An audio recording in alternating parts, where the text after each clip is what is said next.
So we're a little messy today because I got a ton of apricots, and so I'm making some apricot jam today.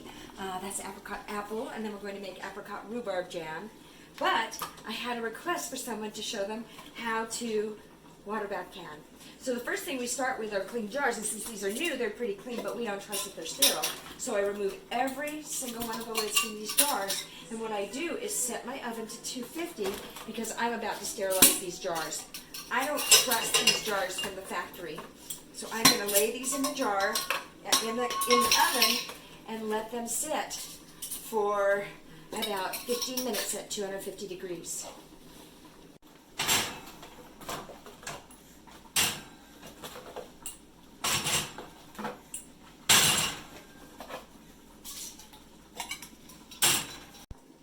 So the next thing I do is take all of these lids and I sterilize those. Because when you're water bath canning, you want to make sure everything is as sterile as possible. The idea is to get rid of the germs that are in the jars and that may be hanging out in whatever it is you make. A lot of people say that you don't have to sterilize the jam and you can just let it naturally seal. I don't trust it. I like to make sure everything is nice and clean. So I put these jar lids into a pot of water right here, and then I turn on that, and I make sure that that water comes to a boil.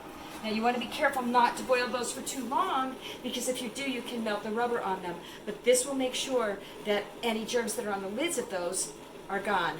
So that's my next step, is to sterilize those lids. Once these lids start to boil, you don't want them to boil for too long because you can ruin them. And that's boiling just great. You know that that's reached a temperature where it's going to get rid of all of the germs that are in there. And I'm trying to make sure that they're all fully covered by the water as it's boiling. So these jars have been sitting in here for 15 minutes and they are hot. I use the absolutely cleanest rag I have to take them out because we want them to stay sterile. So I'm getting these out and I'm getting them ready to fill with hot jam. The nice thing about doing this too is if you take cold jars and put hot jam in cold jars, that can crack the jar. But these are all ready and prepared for filling with jam. Once I fill them with jam, I have sterilized lids to put on them, and then I'll be ready to put them in the hot water bath. So when you scoop this jam into the jars, you want to make sure that you fill them up to just about 1/4 of an inch from the top. You want to make sure that the jam has room to expand and contract, because that will draw your lid, that will make your lid seal. If it's right up to your lid, there's no room for that lid to seal. So as I fill these up, I'm going to make sure they come just about to 1/4 to 1/2 an inch from the top, so there's some airspace between the lid. So I have a clean pair of tongs because I don't want to touch these with my fingers. We're trying to keep everything as clean as we possibly can, and sometimes I got to get my fingers in. And then we're going to take it, if I can touch a lid, but I try to keep them as clean as I can. So I keep my fingers on the edge here so I don't touch it. And I just put my lids right on there. And once I get the lids on, I'm going to screw down the ring on the lids. Be careful, these jars are very, very hot. You will burn your hands on them. And so usually, in order to just hand tighten them down, you don't want them too tight. I'm going to use a rag to make sure that they're tight over here. Now these will seal before you water bath can them. I think that you need to water bath can all of these to make sure there's absolutely no germs in them. It makes them last longer, and it's so much nicer when you know that your jars are not going to have fermented jam in them, which tastes rotten. It doesn't taste nice. So if they're all ready to put in the water bath can, or as soon as I get these all filled, then you can watch the final step. So a lot of people think that you need a big canner to do water bath canning. The important thing about water bath canning is that your jars are completely covered with water so that they get heat all around.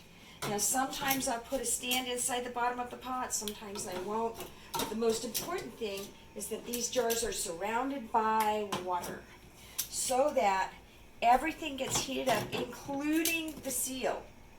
So I put them right in here. Notice I have water covering all those jars, and in just a minute that water is going to start to boil. Once it starts to boil, we want to leave those jars in there for about 15 minutes, and then we can pull them out, and then you're done. They'll seal, and they should stay sealed for a good 18 months. So I'm ready to take out this batch, this lean water bath can. Of course, it's a smaller batch. In those bigger pots, you can do much bigger batches. But for me, I'm too lazy to go downstairs and get the big pot. It's so late at night. And this will do just fine, especially if you have a small bit of jam to do. So I'm going to just take these out and let them sit on my counter until I hear them pop. And I will show you what that means, because I've got some cans that have already popped. And we will be done for the evening. What a great day of jam making. Wow, these are super hot. So here's one right here that's already popped. Can you see how it's just indented? The light kind of flickers off there. So I can't push that down at all. This one that hasn't popped, can you see that? That is not sealed. This is sealed. I can't push down on them. So that's a sealed can, and that's not. And these will all soon seal. This one's just sealed already, and these, you can see the little divots still sticking up.